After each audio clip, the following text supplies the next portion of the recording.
میں نے کہا کہ دہشت گردی پاکستان کے لیے نہیں بلکہ بھارت کے لیے بھی خطرہ ہے، یہ بات درست ہے؟ 100% درست ہے۔ اس کی وجہ کہ آپ ایک جزیرے میں تو نہیں رہ رہے نا۔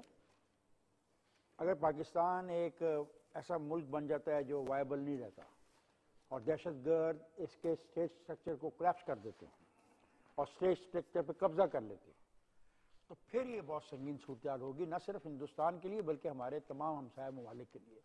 تو پاکستان اگر ایک اسٹرانگ پاکستان ہے اور ایک ایسا پاکستان ہے جو دہشت گردوں سے آزاد ہے، تو وہ اس خطے میں تمام ملکوں کی بہتری کی ضمانت ہے۔ This is what I feel۔ تو بھارت اس کو سمجھنے سے قاصر ہے؟ بھارت اس کو سمجھتا ہے، ایسا نہیں ہے، لیکن بھارت اس میں ایک چانس لینا چاہتا ہے اور بڑا خوفناک چانس لینا چاہتا ہے۔ وہی چانس لینا چاہتا ہے کہ اگر پاکستان کی یہ صورتحال ہو جاتی ہے کہ اس کے اندر جو دہشت گردی ہے اور انتہا پسندی اس حد تک پہنچ جاتی ہے کہ وہ ٹوٹنے کے قریب ہو، تو اس کا یہ خیال ہے کہ وہ اس کا فائدہ اٹھا سکتا ہے۔ بالکل غلط فہمی کا شکار ہے۔ اگر پاکستان کے اندر بنیاد پرست لوگ قابض ہوتے ہیں اور یہاں پہ فرقہ واریت کی بنیاد پر معاملات خراب ہوتے ہیں، تو ہندوستان کو وہ نہیں چھوڑیں گے۔ پاکستان کی میں بنیاد پرست اور فرقہ واریت کی اگر مضبوط قوتیں جنم لیں گی، اس سے ہندوستان کبھی بھی فائدہ نہیں اٹھا سکے گا۔ یہ ایسٹ پاکستان والا ڈائلیما نہیں ہوگا، آپ بے فکر رہیں۔ ایسٹ پاکستان میں جو کچھ بھی ہندوستان نے کیا، ایسا نہیں ہوا کہ ہندوستان کے ساتھ جا کے مشرقی پاکستان شامل ہو گیا ہو۔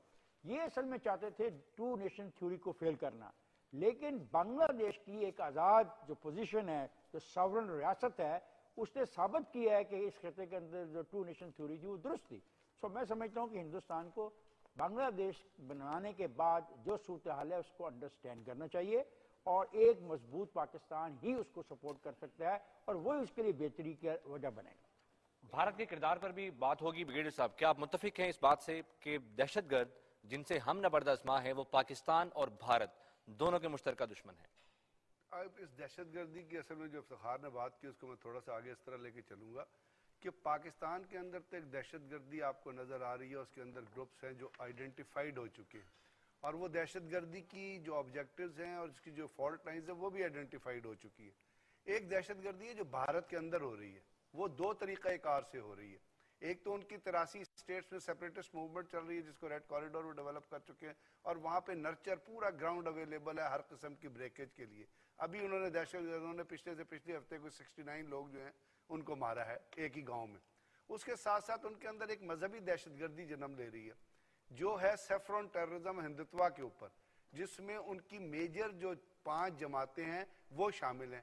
اس دہشت گردی کا نیکسس ابھی لیٹسٹ جو ہے ان کے ایجوکیشنل انسٹیٹیوشنز تک جا رہا ہے، اور وہاں پہ کوشش کی جا رہی ہے کہ جو ان کا سیلیبئی ہے اس کو بھی چینج کر کے اور ہندو ریلیجن ہندو کرتے۔ اس کا مطلب یہ ہے کہ بھارت جو ہے وہ ایک سیکولر اسٹیٹ سے اب ایک ہندو راشٹر ہمارا جو ہے وہ آئیڈیالوجیکل اس پہ کنورٹ ہو رہا ہے، اور یہ فیلنگز بہت زیادہ وہاں پہ جو انتہا پسند ہیں ان میں پائی جا رہی ہیں۔ اب جب یہ انتہا پسند کی فیلنگز وہاں پہ بھی موجود ہیں اور ان کی فالٹ لائنز کو وہ پہچاننے کی کوشش نہیں کر رہے، ان کے ہوم منسٹر نے اگر آپ کو یاد ہے اور ہوم سیکرٹری نے کہا تھا اور منموہن سنگھ نے کہا تھا کہ بھارت کے لیے اس وقت سب سے بڑا خطرہ جو ہے سیفرون ٹیررزم ہے۔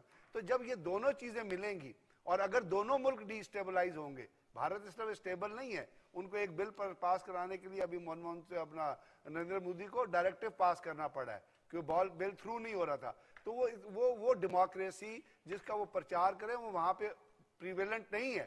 تو جب اس طرح کا انسٹیبلٹی پاکستان میں ہوگی اور وہاں پہ انتہا پسند خیالات اور انتہا پسند تنظیمیں جنم لینی، تو آپ خود ہی نتیجہ نکال لیں کہ اس کا کیا جی بریگیڈیئر صاحب، انڈین پینل نے بھی ہمیں جوائن کیا